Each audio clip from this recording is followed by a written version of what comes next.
Welcome back.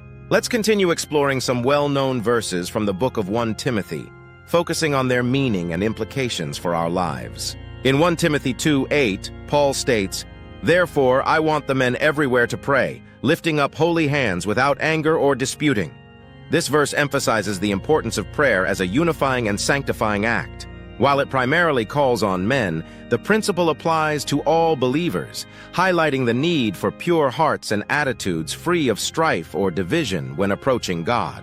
Often we get caught up in debates, protests, or conflicts, which, while sometimes necessary, should not overshadow our commitment to prayer.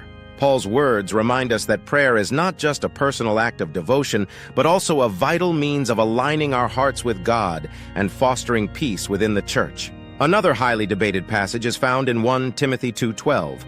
13, "I do not permit a woman to teach or to assume authority over a man. She must be quiet, for Adam was formed first, then Eve."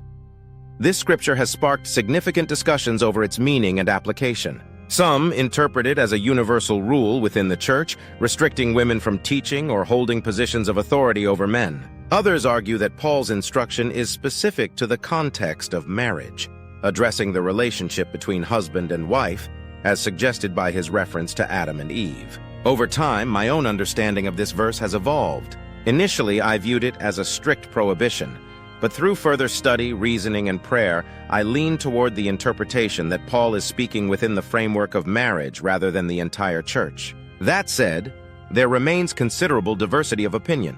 Some churches allow women to teach and lead men, while others adhere to a more restrictive interpretation. Ultimately, this verse invites us to carefully consider context, cultural factors, and the broader biblical narrative when forming our understanding. In 1 Timothy 3:15, Paul offers another profound insight. "If I am delayed, you will know how people ought to conduct themselves in God's household, which is the church of the living God, the pillar and foundation of the truth." This verse underscores the church's vital role as the steward and guardian of God's truth. The church is not merely a gathering place or an institution. It is the foundation of truth, where God's will is revealed, taught, and upheld.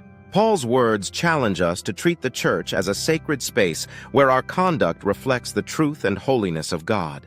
These verses from 1 Timothy offer timeless guidance on prayer, relationships within the church and family, and the church's identity as the pillar of truth.